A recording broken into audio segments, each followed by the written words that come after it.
King of Podcasts Radio Network proudly presents the Wrestling is Real podcast, because wrestling needs us.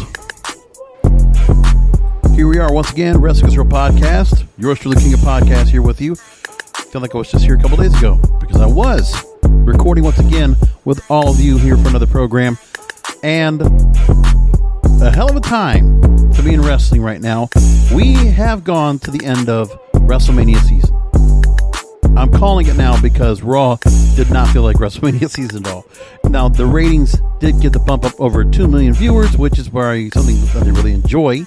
They'll probably get 2.5 to about 2.7 million viewers for SmackDown Friday, most likely. Otherwise, what else do they get out of all this? Well, I don't know. But as I said after the WrestleMania recap, which I hope all of you have had a chance to take a listen to. I know quite a few did get to go ahead and check it out over on the YouTube channel, youtube.com/JBRASCO951. I appreciate all of you checking it over there. I also appreciate all of you listening, of course, on the podcast here, as you always do, through all the different places you can find the show. So with that said, a handful of spotlights could be considered after all was said and done. I said that on the episode this past Sunday night after recapping the night 2 of WrestleMania 37. So here's what I did. Remember, last week I did a preview of the show, and I did include the first night of NXT TakeOver Stand and Deliver, and also did night 2 on Friday night, or Friday morning. And then I did night 1 and night 2 of WrestleMania 37. So if you want to catch all my comments there, I was very thorough and very detailed on that. And you can hear all of that, about a good 3 hours plus of content from yours truly. Go ahead and check that out for yourselves over at WrestlingIsReal.com or the YouTube channel. You can find it all there. Now let's move along into what is the aftermath of WrestleMania? What comes of it? The question I asked on this program tonight is, did WrestleMania 37 widen or close the gap that WWE has on AEW and its competition? That's my question. And I don't know if they answer that or not. So I want to know what you think about it. And I'm going to go through some of these stories that have come out. One from a very reputable industry source, broadcast industry source, and then some other sites that are kind of fan-friendly, culture-friendly, that also gave some points about what happened with WrestleMania 37 and what they thought about it. So what the culture thought about it, and what the kind of response that the show got. Well, with a live crowd, it was going to get something because of the significance of having a significantly live crowd at an event, which even other sports can't say they've had. I mean, the Super Bowl did have somewhat of a crowd at Raymond James Stadium. Not as much as this did.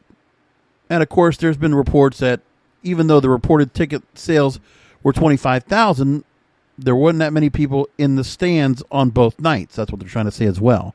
Okay, I understand that.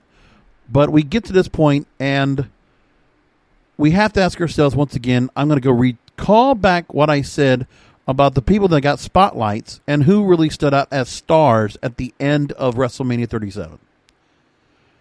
Well, like I said, pretty obvious that Bobby Lashley is now steadfast. He's a main eventer. He was a strong champion coming out of it, and he's being positioned as such. Bianca Belair, well positioned now as the SmackDown Women's Champion. And then what do they do after that? Well, we're going to talk about that. But first, let's go and look at what the aftermath of WrestleMania was in terms of business and in terms of how they did and how it performed in front of, how everybody's going to look at it from the industry standpoint. Here's what we got. So they did score big numbers as the company welcomes fans for the first time in over a year. It was held over 2 nights this past Saturday and Sunday at Raymond James Stadium. Capacity was capped. Both nights sold out. 25,675 fans each night, or 51,350. Fans were seated in socially distanced pods with mask requirements, mobile ticketing, cashless concessions, and enhanced sanitation throughout the venue. And according to WWE, the event also saw a record 1.1 billion video views across their various video and social media channels, marking a 14% increase year over year. And the content saw a record 115 million user engagement during the week of WrestleMania, a 102% increase, and boasted 71 Twitter trends alone on Saturday and Sunday night. In addition, on-site merchandise sales were said to be the highest per capita in WWE's history. So again, there were a lot of people who were going after gear. Now, they might not have sold as much gear in previous years, but how much people were buying per person was the highest as it ever was. Because people were getting the chance to get gear that would be pretty exclusive, as a matter of fact. So there we go about that. Nick Khan, the Chief Revenue Officer at WWE and also the president, says, quote, "If it could be done in a safe way, we had to get it done. Quote, and I think ultimately, thanks to the great work of all the folks here, we were able to get it done. If you recall, WrestleMania last year was 2 to 3 weeks into the pandemic. We had to cancel last minute, and we did it from a studio. It was certainly a different experience. So we wanted to make sure that the fans and the people watching at home got the WWE experience that they're used to to the biggest event we have. Now, at this point, no additional shows with live fans have been announced for this time. Now, WWE has been staging events as part of its Thunderdome residency, which is now at Tampa's Yuengling Center, or the former USF Sundome. It's University of South Florida. When asked if there are plans for more in-person events, Khan said, quote, "Any plans? Yes. Any plans we can share? Stay tuned. But just know that once we're back on the road, we're on the road full time. We're not looking to do another one-off. Again, this was WrestleMania, and we felt it needed to be done for the fans, so look for news coming soon." Now, Khan did not comment on the viewership on the streaming platform Peacock, which is the first time that it solely hosted WrestleMania and the first WWE Network event, or the first pay-per-view that was done. But sources say it drove a large influx for Peacock subscribers, new subscribers to Peacock, of which I'm one. And Variety's reached out to Preps at Peacock for comment and will update should they respond. So it sounds good on the business side of everything. And Nick Khan confirming we will get back to live events, but once it's coming back, it will be coming back, period. That's an important statement. But now we're back to where we were before. The chance that having the live fans and having the experience, either which way, it did enhance and it did improve the experience, as they say. Getting to watch the show outside of the Thunderdome made it so much different. And of course, we're familiar with that. And we all enjoyed it. So I could appreciate where he's coming from there about how well the show did in general.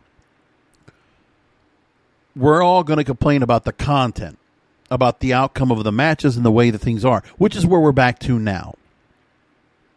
And there's been comments about how the show performed and what we got out of the show. Well, yes, many people will say, as I said about one podcaster, you're not going to get the WrestleManias you've seen in the Attitude Era or back, in the very initial days of WrestleMania back in the 80s. You're not going to get those shows again. If you get anything close to that, it will not be anytime soon, because this company needs to rebuild the infrastructure as to how they program. It's obvious. You just can't keep trying to put a new coat of paint on the same car. You have to do something where you're doing it somewhere different.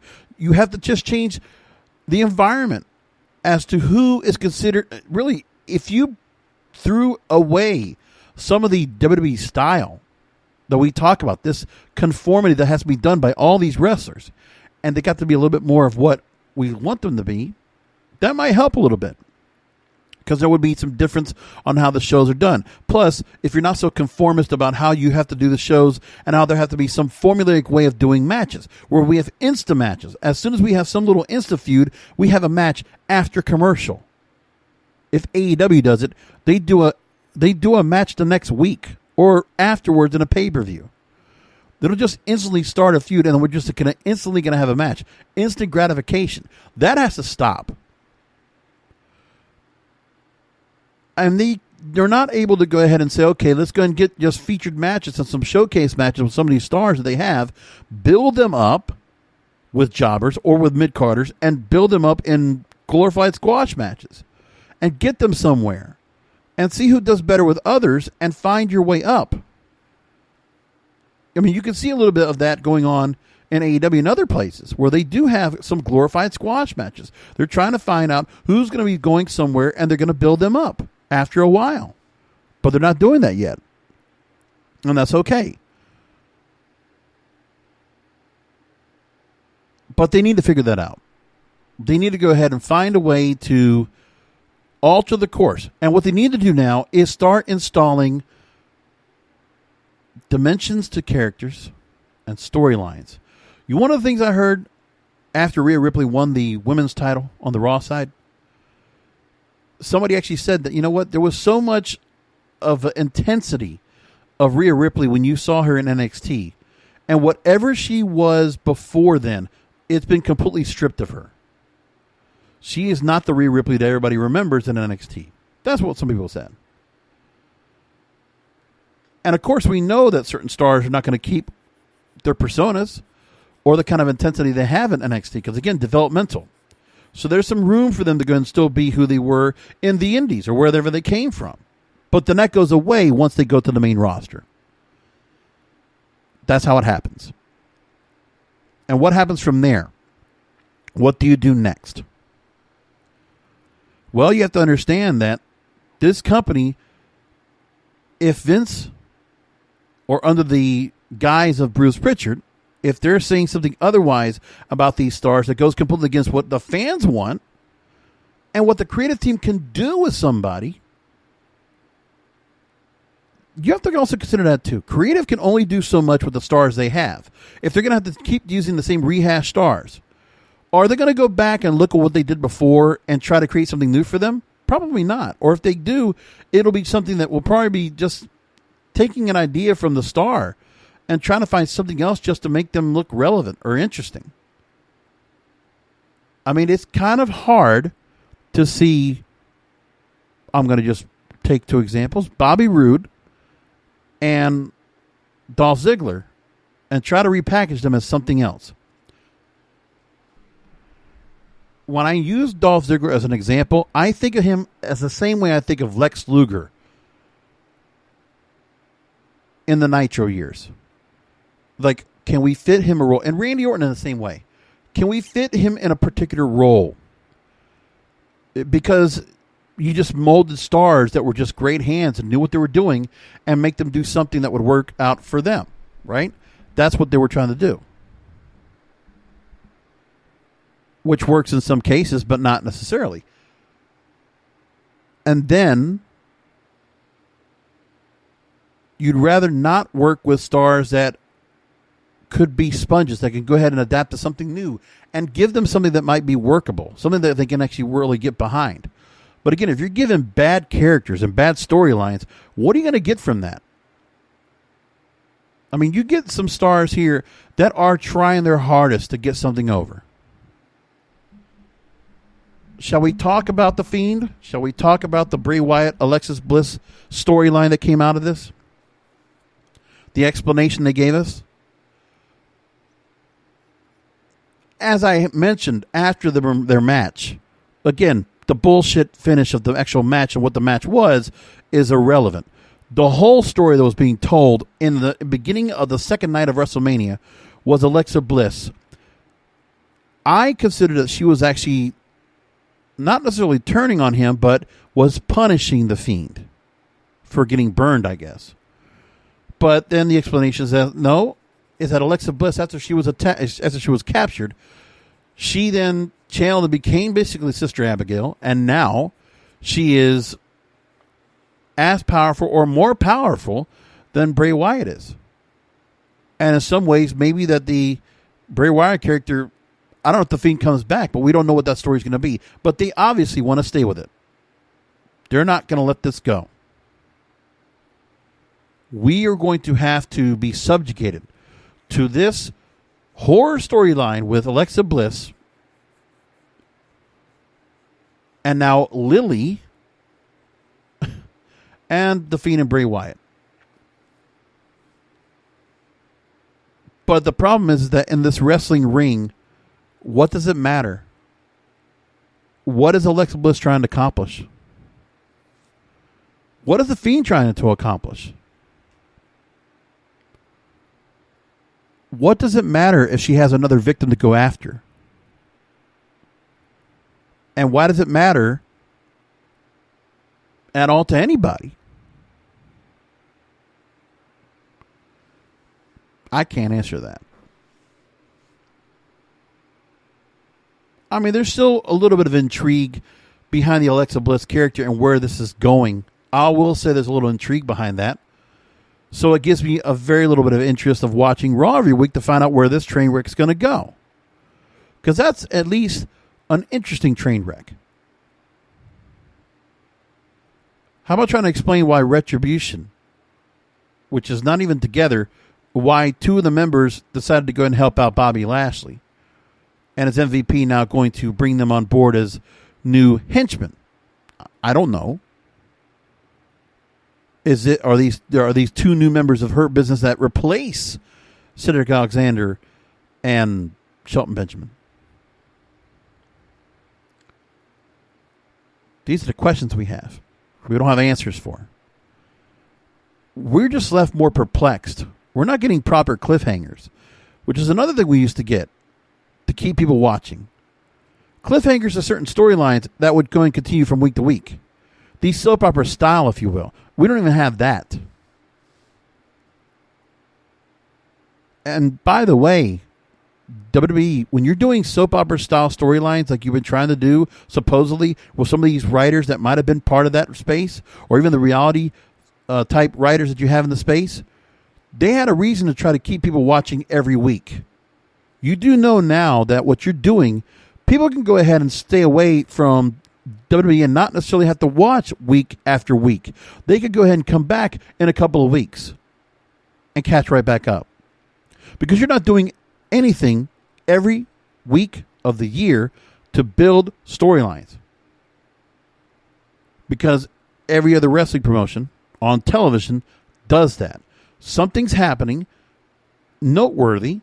Maybe that's not the most important thing, but there's a reason where you're watching a storyline, multiple storylines on AEW, multiple storylines on Impact Wrestling, multiple stories on MLW, multiple stories on NWA, where they're all giving something going on that's going to relate to a storyline that's going to go down the line. Now, for AEW, not so much, because they also basically, they rotate storylines, and they don't always go and follow up something every week. They have multiple storylines. And some storylines are focused one week and some are the other week. So you never know. It's unpredictable. So it makes you want to watch. But again, if you're going to have the same cast of characters every week on a show, say Raw or SmackDown, then give us a reason to keep watching them. Give us a storyline we want to care about. This is the essence. This is exactly what they need to learn. Consistency. And a reason to engage to the product. It's not that hard to make these stars get over and do something with them. As we saw at WrestleMania 37, in one night, you can make a star. But can you make that star keep that light shining? Can you keep the spotlight when it's being created on a star? It's because it's like getting viral overnight. Omos, Dabba-Kato, overnight, spotlight on them. Who are they? Damian Priest, spotlight. Who is he? Now you know Damian Priest, but again, you have certain stars like, okay, there's a spotlight put on them. Okay, and what's going to happen to the wrestling IWC? Oh, what are they going to do with him? What are they going to do with her? Charlotte Flair, spotlight back on her. What is she going to do? So these are questions that get asked. This is something that creates curiosity.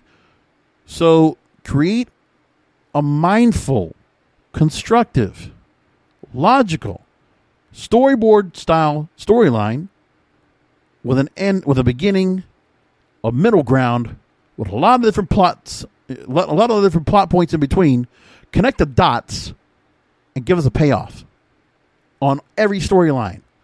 No more middle ground, no more muddy, blurry lines here. Enough. This WrestleMania offseason, learn, damn it. Please learn from your lesson, WWE. Stop the same crap you're doing right here. At least when Paul Heyman was running the show, doing Raw, you saw some of that. There was some consistency, some storylines. You would have things were happening every week. Damn, the Lashley-Lana storyline, the Mike Bennett stuff, the Mike Kanellis stuff. You might not have liked it, but it was consistent. And we were learning about stuff every week from this. And the idea was going to be a beginning with some plot lines in there to a payoff. And with some cases, we never got the payoff. And then you have stars that you've made, and they've been solidified. And what are you going to do with them? Or you have stars you've had around on the mid-card for a long time, and you don't know how to put them up to the main event. You're incapable of putting them to the main event. But then you get an opportunity at WrestleMania to give somebody the chance to burgeon, to crawl out of the mid-card and get to the main event. Going into WrestleMania, Cesaro, Big E, Apollo Crews. Those are just 3 examples. And then what happens? Okay, Big E, for whatever, he loses. I don't understand why. Cesaro, he won. Now, build from that. And Apollo Crews, not only does he get the belt, he also gets a henchman to further make him a stronger heel. Because now he can have interference. Now he can cheat. Now he can DQ win. And he won't lose that belt. So there's more of that.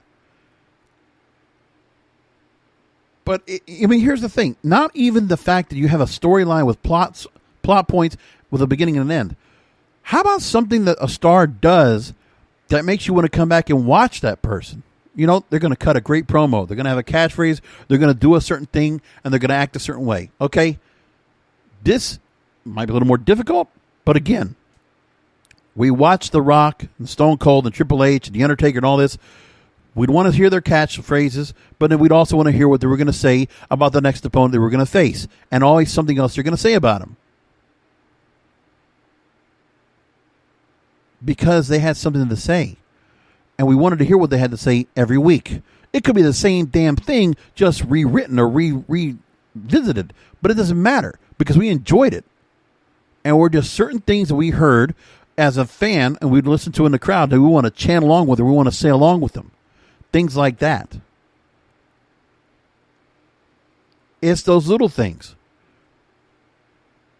I mean, for me, the only thing I've enjoyed about Seth Rollins returning is the laugh of his back. Ha ha! I actually like that part. But the rest of him doesn't make any sense. It's a very jumbled mess of whatever this preacher-type character, this inspirational, savior of the masses. That thing's just gone now. I don't even know what he's supposed to be right now. And how that guy is not becoming something more and can be used for something. I don't know. Seth Rollins was a solid main eventer. Remember, that guy won the IC title. And people really enjoyed his IC title run more than, I dare to say, his world title run. His universal title runs. 2. And how a company like WWE can just easily just bring him down the mid-card and take all the push that he might have had. Because as soon as the push is gone, there's no staying power. Now he's just being ridiculed. These are the answers I'm trying to get. And this is the things I think about when we get to WrestleMania offseason. Because, again, WrestleMania is important because that is the real effort of this company every year. If there's anything they're going to do to try to do the best they can to make a good show, it's always this one. Because they know how much money they're going to make off of it. And how important it is to their first quarter earnings when they report them. That's what it comes down to. So a couple other stories I want to bring into that are also talking about what happened with WrestleMania, and an interesting story from Screen Rant talking about the endings of the WrestleMania matches and what they mean, the future meaning. From Craig Elvio, I'm going to take the story real quick and just go quickly through this. So first of all, Bobby Lashley being Drew McIntyre for the WWE Championship. The WrestleMania win cements his run as champion, and suddenly it's hard to see the Almighty dropping his strap anytime soon. Fans are hoping for Bobby Lashley versus Brock Lesnar. This result makes that dream match for far more likely.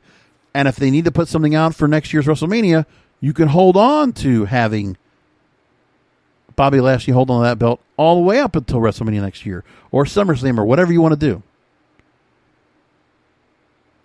But you have two solid champions right now in Roman Reigns and Bobby Lashley. And the fact that Bobby Lashley, that Drew McIntyre won a contenders match, which is the easiest way they got them to go ahead and figure out a winner, or somebody to go ahead and take on Bobby Lashley again without any real reason. Just a match. Just a contenders match was all he needed to do for WrestleMania Backlash, which I'll give credit to the company to take the WrestleMania name now and attach it to Backlash. That's smart. Why not use the branding there? I think some people might feel a little bit soured by that, but I don't think it's a problem. They should have called it that years ago. WrestleMania Backlash. It sounds much better.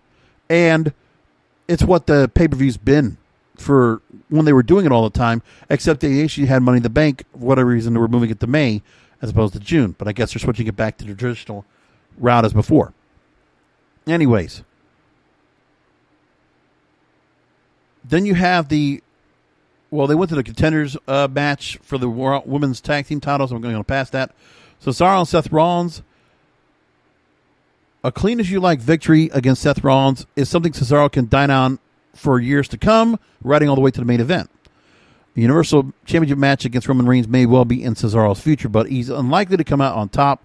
The spotlight is a long time coming, and that Seth Rollins shouldn't be hindered by his loss came via humongous Cesaro swing and neutralizer combo.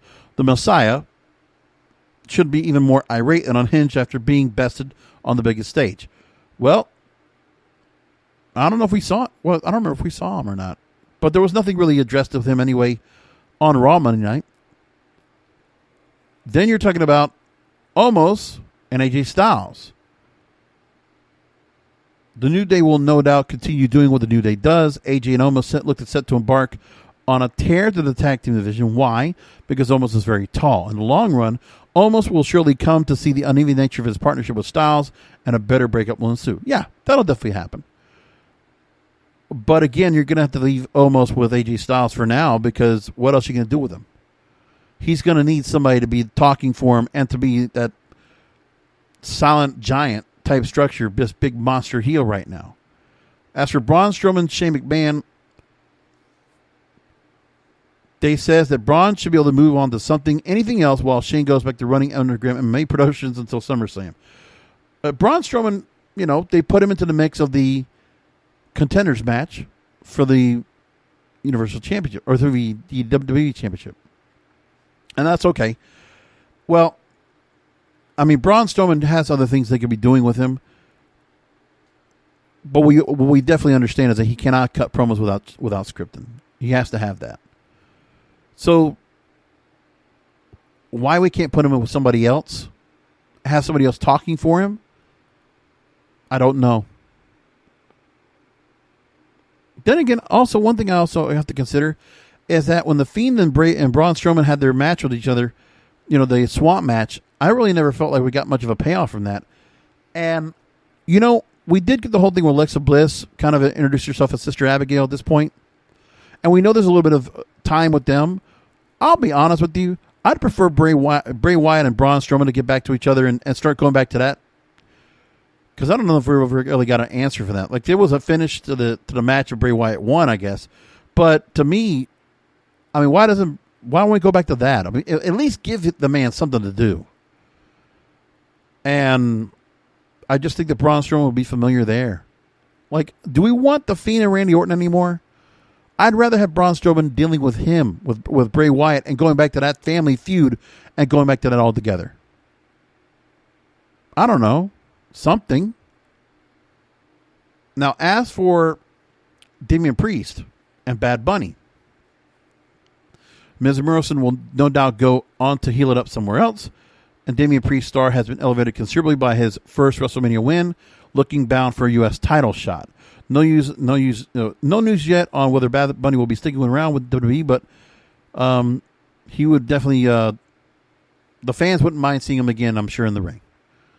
But Damian Priest, like I said, he got a spotlight on him.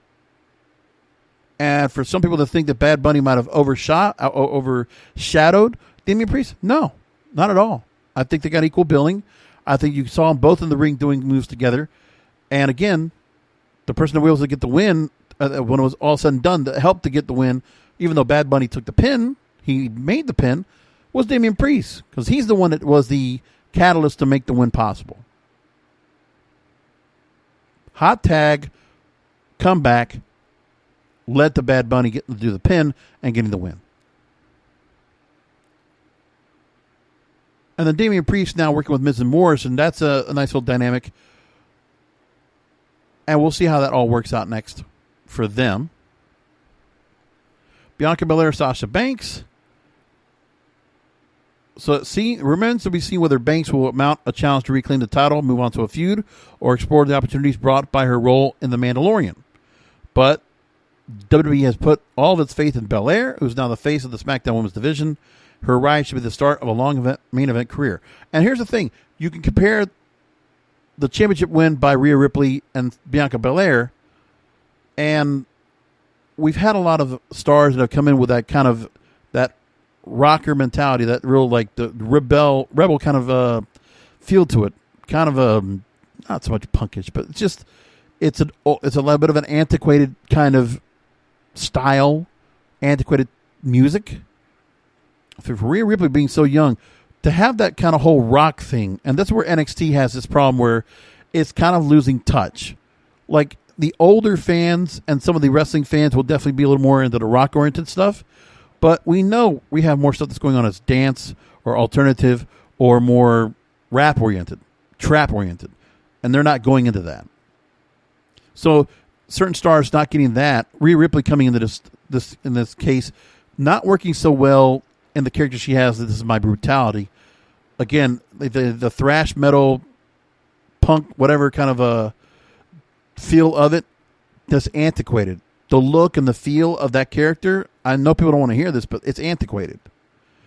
It's something you could have done 20 years ago. Like, put her in the Attitude Era, and that probably would work. And NXT, it works because there's a little bit of a novelty. It's a little bit of a nostalgia that you can get on certain stars over there as well. And that's not going to work for every character they have over there. I mean, it's kind of like, because that's Triple H's, signature on it. That's his take, because that's his kind of music in some cases. Now, The Fiend and Randy Orton and Alexa Bliss. And according to what they said here in Screen Rant, has Bliss been possessed by the spirit of Sister Abigail, started to break free of the Fiend's conditioning, or is she the true mastermind behind Bray Wyatt's spookster? No doubt all will be explained when the pair return on Raw. And Orton's win is the least popular result, and even if a rematch does materialize, cheap losses of this ilk hurt the Fiend's aura of intimidation. Well, I don't know what Bray Wyatt's going to be going forward if the Fiend comes back. Because there was really nothing said about that in the playground, the Firefly Funhouse. Meanwhile, the Alexis Playground, we got more of a deal where she's much more of the diabolical character that the Fiend was, and even more so. And I think it actually works better from a woman instead of a man in this case anyway. I think, you know what? I'll give you an idea. I'll give you an idea right now. So with all these powers that she has, she should be able to maybe like possess spirits. And she can turn a star to her bidding and turn him into something else. And she basically just controls like a puppet. That's what Braun Strowman should be. Like, there's some kind of attachment here, and Alexa Bliss is able to convert Braun Strowman to some big major, like, Frankenstein monster. That's a good idea. Hey, come on, WWE. Stanford, if you're listening to this, take this idea, okay? I'm not charging you. Take that idea. That's a good one. And run with it. Why not? Why not? All right, Shayna Baszler, Nia Jax. So the tension remains palpable, but the team can't implode until worthy opponents for the joint championship are found. So, yeah, there's no split up. And the whole thing with Mandy Rose and Dana Brooke just tells me like that's a Vince and Bruce kind of thing. The two blondes coming out here all looking all, whatever it is. Yeah, I get that part. I get what the teaming was together. That makes sense. And the time they're getting out there also makes sense. But, yeah, there's nobody in there.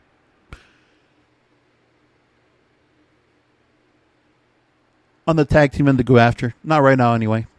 No. Kevin Owens, Sami Zayn. They said that Zayn will be more convinced that the entire industry is looking against him after Logan Paul's betrayal. Any luck, a documentary will be released in its entirety, and Sami will dive deeper down the conspiracy theory rabbit hole. Yeah, you can keep Sami Zayn going here this direction. What they should do is give him his own segment. Like, how we've had... Remember, it wasn't Monday Night Rollins? Didn't Rollins have like his own like little like Daily Show segment when he was going after Jon Stewart? Why doesn't Sami Zayn have like a regular thing as well? As he's uncovering conspiracy theories, and we get the story about it. Like he's almost should be like ghost hunters doing stuff. That actually would be pretty good. And as for Kevin Owens, I don't know. They say his future remains unclear. We don't know where he's going to go. But then again, you know what? Kevin Owens could go after Bobby Lashley. If you want to try to build him up and give him some chance to go after the title, like you could do that. Oh no, that's a SmackDown thing, and you can't have Reigns and Owens. Like I mean, if you're going to do a draft, or maybe just like a superstar shakeup. Which, by the way, I have not heard anything about a draft this year. Have you? Owens going back to Raw, go after Lashley. You could do that too. Remember this? Not a full-fledged draft, but you could do a little bit of a shakeup. Superstar shakeup should happen. And have a couple of stars kind of make a little switch. Just to go and get some storylines fresh. Not the entire roster, but some of them. Sheamus versus Riddle. And alternatively, WWE could double down on Riddle as a comedy character, moving him away from the U.S. title scene and more to a sports entertainment angle benefiting of the birds flying from his flip-flops. And Sheamus has been rewarded for a strong year. Yeah, Sheamus being, in the mid-card right here after his run as champion before, it's not a bad place for him, just depending on who he gets to go after. I think he did pretty good work with Jeff Hardy. And, yeah. I mean, being in a singles run after Cesaro, yeah, it works out. And also him not doing anymore where like he's beating out smaller people, shorter people. I got tired of that. But now he's champion. Let's see what he can do with him. So it's not a bad place to be. IC title, Apollo Crews. They're saying now that WWE is treading a very fine line with Apollo, especially at the addition of Dabba-Kato as a stereotypical military general, reportedly named Commander Aziz. Apollo Crews clearly has value as a villain, but the Nigerian prince gimmick as a distinct whiff of Peacock will remove this in a couple of years. Interesting. When it comes to Rhea Ripley and the Raw Women's title, they can spend the next couple of months cementing herself as the Raw final boss, living up to her This Is My Brutality theme tune. Sadly, there are a few precious babyface challengers for Ripley to turn her attentions toward, while Peyton Royce or Nikki Cross could fit that bill. Charlotte Flair is due to return, and I think that's what we're going to go with anyway. Charlotte should be able to get something good out of Rhea Ripley anyway, and I hope they do. Universal title, Roman Reigns. Reigns doesn't look like he's going to drop his belt anytime soon. Expect Paul Heyman to declare there are no worthy challengers on the next edition of SmackDown. And we know that Jey Uso, who spared Reigns a beating from cheer-wielding Edge, and if the big dog doesn't start showing his cousin more gratitude, his next title defense might come against a member of his own tribe. So could they go ahead and have another breakup, and Jey Uso will go after? Jey Uso this year, you talk about, somebody that should get rewarded for his work. Jey Uso should. He's been doing great work on the Roman Reigns gimmick. It's worked out. I like Jey Uso more than ever. And I think what has to happen is that's where when his brother comes back, that's when you start doing some of them as well. Because the Usos should be reteamed and Jimmy should get back into the mix, and the SmackDown titles get taken up. And again, these guys start grabbing gold.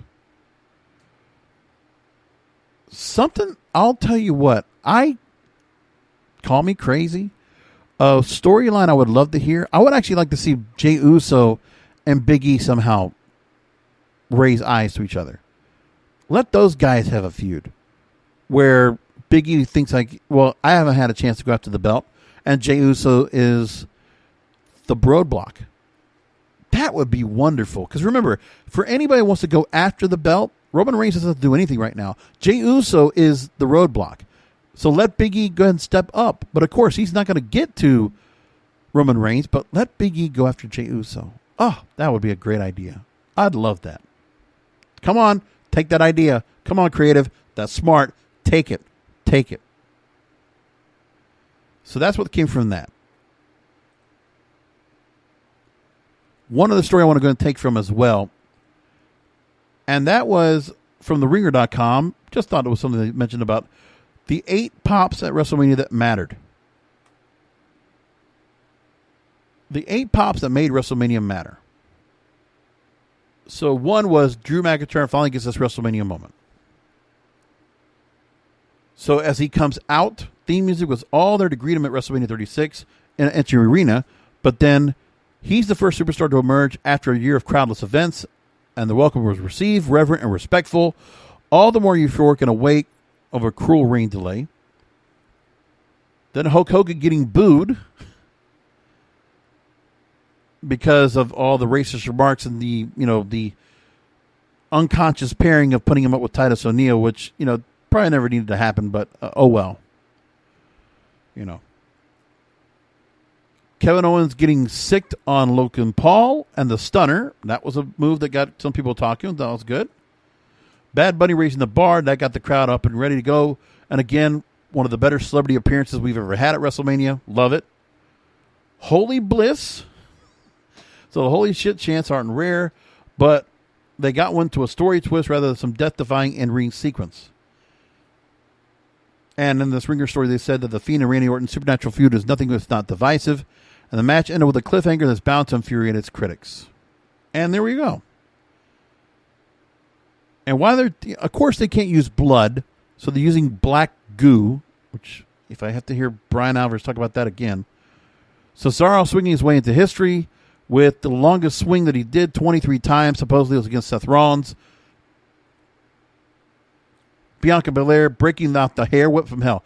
By the way, you want to talk about WrestleMania moment. That's still I've seen that a couple times over and over. Bianca Belair smacking the whip at Sasha Banks and the solar plexus. Man, that still hurts. It sounded so good. And it really just sounded really hurt bad. Oh my God, that was something else. And then Roman Reigns embraces your hate. Oh, which I said that after WrestleMania Night 2. I loved the way Roman Reigns handled that crowd. I loved everything they did with Roman Reigns on Sunday night. It was just magical. Let me just read this from The Ringer real quick.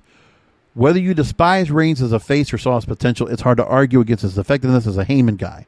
The vest is gone, the scowl is fierce, and disdain oozes from his methodical moveset. Something integral still has been missing. Something that taunts his troubled face run, the chants. Roman sucks. Think back to the 2015 Rumble and Rock's perplexed expression as the stadium booed his buddy into oblivion. And the utter refusal of the audience's part to embrace Reigns burned as they were by years of Cena wins, LOL booking. Reigns was thinking about it on Sunday night, and again, he just took advantage of it. And it was so good. And that's the thing with Roman Reigns now. When he's starting to enjoy being a heel, and he can really ham it up with those people, oh, that's just wonderful. I can just see him just enjoying it. So then, during the match, the taunting chants began anew. He directly acknowledged him, standing atop the steel steps while staring down the bullies that succeeded in turning him into one. At first, he seemed bothered as if the chants, which he's never heard as a heel, stirred up dark memories of rejection. After dropping fan favorite Daniel Bryan to the announce table, he then embraced him. Let me hear you now, huh? He screamed back, luxuriating in their hatred. It used to bother. Now, just as it did the entire weekend, it's fueling him. Oh, it did. So damn good. And then, I mean, listen, Daniel Bryan Edge, God bless you for letting allow this to happen. Getting stacked up and pinned, that was glorious. That was wonderful. You want to truly piss the fans off? You really want to get that guy over as a heel? That just did it. Roman Reigns taking 2 Hall of Famers, one already a Hall of Famer, one future Hall of Famer, and just dissing him, just embarrassing him. A full lack of respect and just a shame. Just making him look like a bunch of carcasses being thrown to the floor, and just pinning him. It's just, that was so good. It was so good. You want to make that guy, you want to make Roman Reigns somebody that's hated. You want to hate that guy. Like, that's the thing. You don't want him to be the cool heel. Roman Reigns, you want to think he's a piece of shit. You want him to. You want this to happen. And honestly, Roman Reigns, he's so good as a heel, but they did do the thing where, yeah, they pissed some fans off. You just did it to Daniel Bryan and Edge.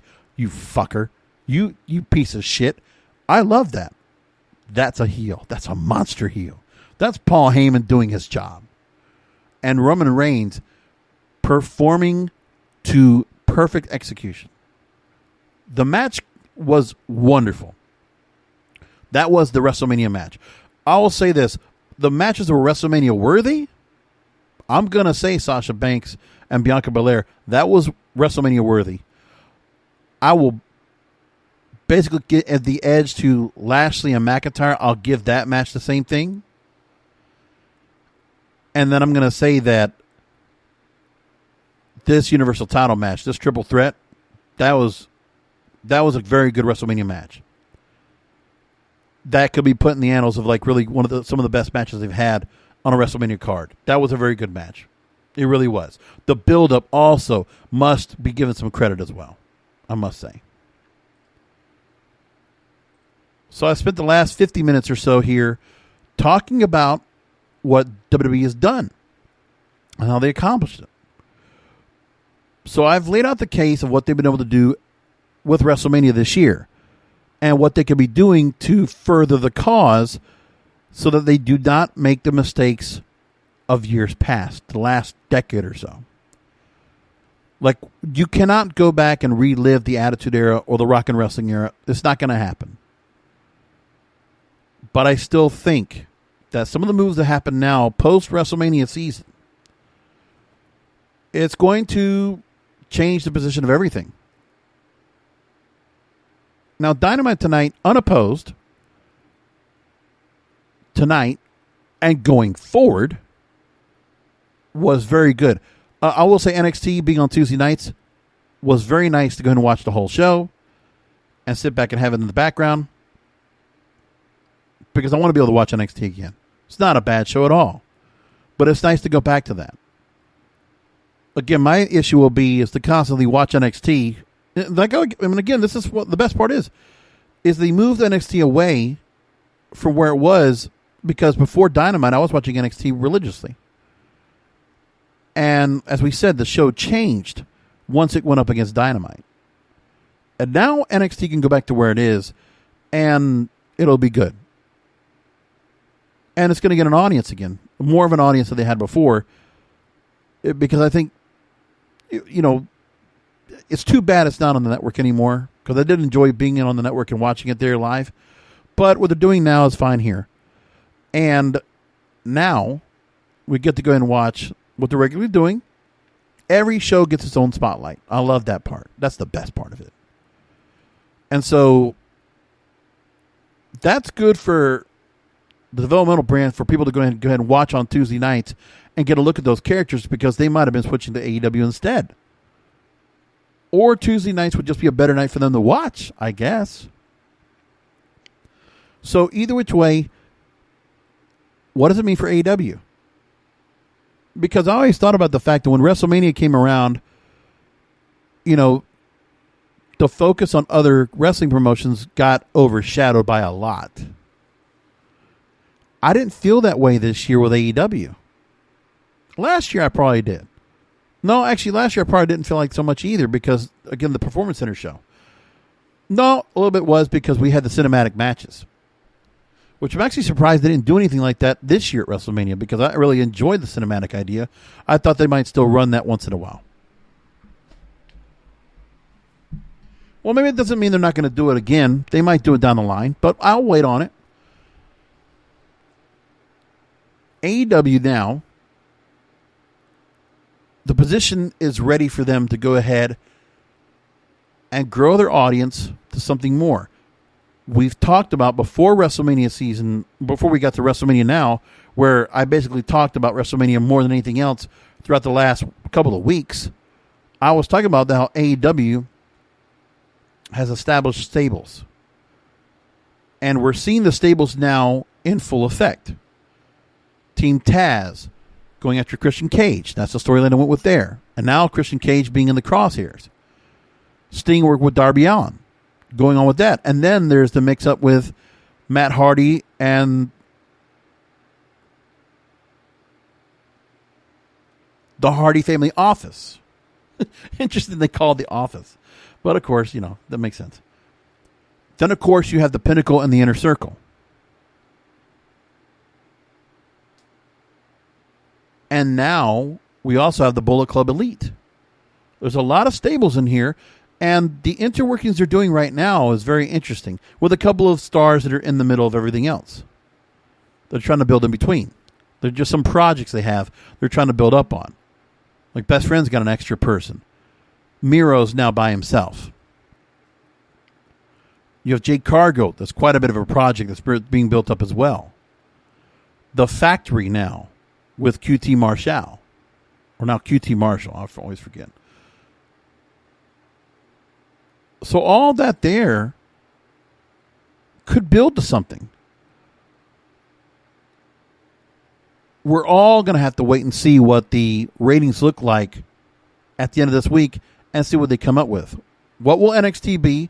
I do believe it'll make 800,000 viewers this time around. The fall from Stand and Deliver and the unopposed competition? Yes. 800,000.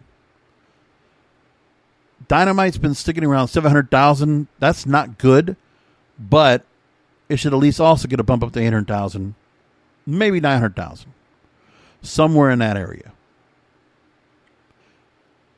Now, Impact Wrestling's another story. For whatever reason, their show is just yo-yoing, but they're now building the Revolution, which is coming up on the 25th.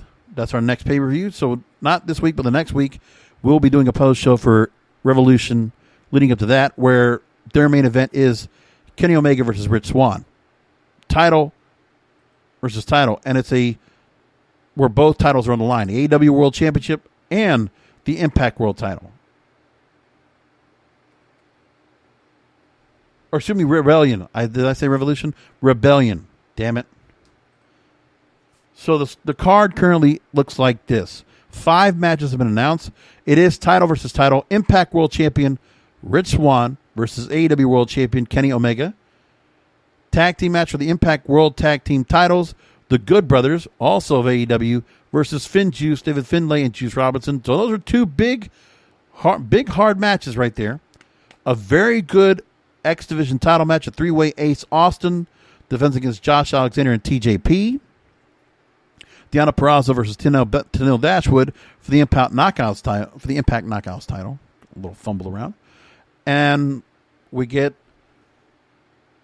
WWE Mid-Carter versus WWE Mid-Carter. So it's Zack Ryder versus Kurt Hawkins. They said Battle of the Eggheads. Matt Cardona versus Brian Myers. There we go. We'll see how that works out. They're trying to do something together. All right. And again, the show should get some response. And AEW putting the most effort now to get AEW some rub to the AEW rub and get it to Impact to try to get that audience built up. It just hasn't worked yet. And it sucks that it has not gotten better. But their ratings have not done good. There was one set of ratings that did really bad, as a matter of fact. Was we're looking back at their year of ratings so far, from the first appearance on Impact for Kenny Omega, that drew 221,000 viewers. And then it dropped to 177,000 December 15th to best of shows. Then they've stayed between 130 and 100 and almost 200,000 viewers overall. And the 197,000 viewers, that was after. No, that was trying to think. So Hard to Kill was January 16th. And the follow-up, the Fallout, was a low audience of 147,000. And then went up the week after that. And then it dropped down for a couple of weeks, and it came back up. So there's no consistency to the ratings at all for Impact Wrestling. So there's really no understanding as why the audience is so yo-yo. But now it's moving to Thursday nights. What happens next? And I think Tuesday nights was just a bad night for Impact Wrestling. Thursday nights for wrestling is a good night. And a little bit of a break in between. I think that'll work better for Impact altogether. So while they're putting them there, that's going to be good for them.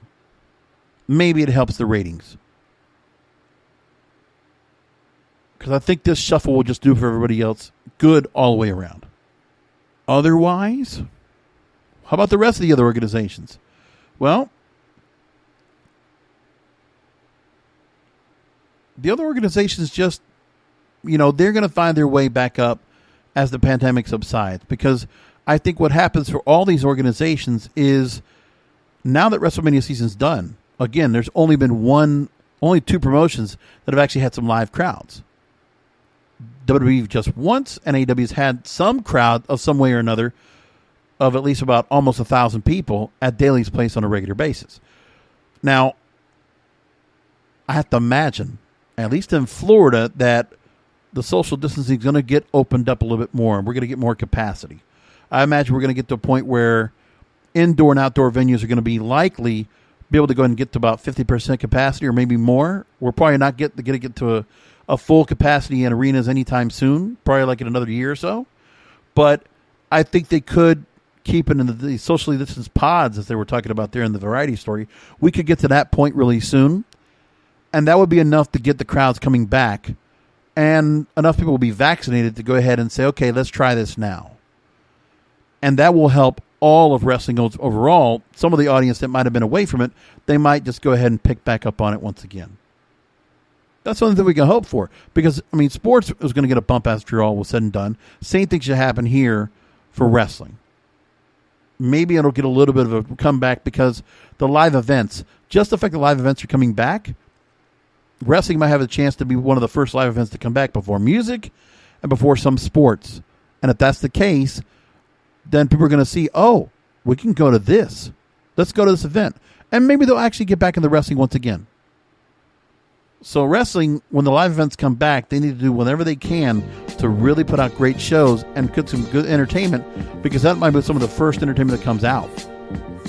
And then you can really try to get some fans back involved and engaged, and maybe they'll start watching television once again and watching the shows because of some of the stars they see. Maybe that could actually happen. All right, my hour's in. We're going to leave it there. We'll come back next week for another Wrestling is Real podcast, because wrestling needs us. Thank you for listening to the Wrestling is Real podcast. You can find all previous episodes at wrestlingisreal.com or subscribe to the show on all major podcast outlets, including Apple, Amazon, Google, Spotify, and iHeartRadio. Follow the King of Podcasts on Twitter, Facebook, and Instagram at King of Podcasts, and search King of Podcasts on YouTube, or type youtube.com/JBRASCO951. This has been a presentation of the King of Podcasts Radio Network.